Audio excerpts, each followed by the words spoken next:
যখন মাইয়েতকে কবরে শোয়ানো হয় তখন সে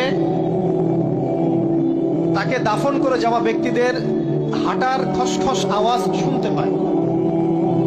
এরপরে তাকে যখন শুইয়ে দেওয়া হয়, সে যদি মুমিন ব্যক্তি হয় তাহলে তার মাথার দিকে তার সালাত এসে দাঁড়িয়ে যায়।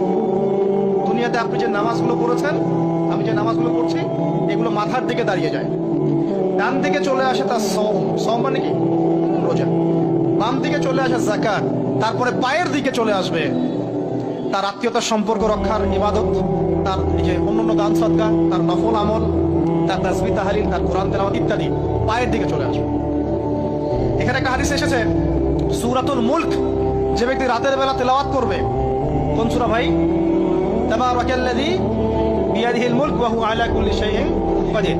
এই সূরা যে ব্যক্তি রাতের বেলা করে তেলাওয়াত করবে, ইনশাআল্লাহ সূরা মুলক কবরে তার সাথে থাকবে এবং কবর আযাব থেকে সূরা মুলক তাকে বাঁচাবে ইনশাআল্লাহ। আমি বুঝাচ্ছি যে কি অবস্থাটা হবে।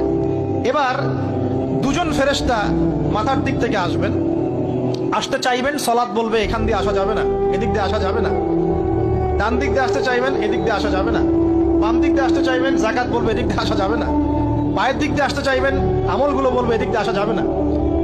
তারপরেও তারা আসবেন, চোখগুলো হবে নীল এবং কালো বর্ণে, নীলাপ চোখের কালো।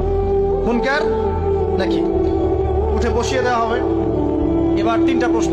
প্রথমে প্রশ্ন হচ্ছে কি, মান রব, তোমার রবকে? তখন মুমিন বান্দা বুক ফুলিয়ে বলবে রব্বি আল্লাহ, আমার রবকে আল্লাহ। পৃথিবীতে যে ব্যক্তি আল্লাহর সাথে শিরিক করে নাই, আল্লাহর তাওহীদের উপর থেকেছে এবং তার উপরে মৃত্যুবরণ করেছে, ইনশাআল্লাহ সে ব্যক্তি এর উত্তর নির্দ্বিধায় দিতে পারবে ইনশাআল্লাহ।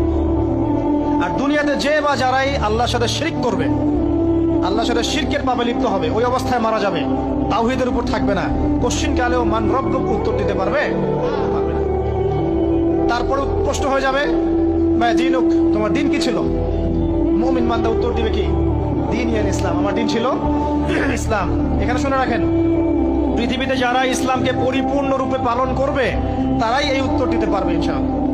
যারা ইসলামকে ঠাট্টা বিদ্রুপের হাসি তামাশার পাত্র বানিয়েছে, মন চাইলে কিছু করি, মন চাইলে কিছু করি না, সহজগুলো একটু আমল করি, বাকি কিছুর আমল ধারি না, হ্যাঁ, নামাজ পড়ি, সুদ ছাড়তে পারি না, ঠিক আছে, বছর বছর ওমরা করি, এদিকে ঘুষ দুর্নীতি ছাড়তে পারি না, ইসলামকে ঠাট্টা তামাশার পাত্র বানিয়েছে, এরা কোশ্চিন কালে উত্তর দিতে পারবে না মা দীনুক, দিনে পরিপূর্ণরূপে ইসলামে প্রবেশ করতে বলেছেন আল্লাহ রাব্বুল আলামিন।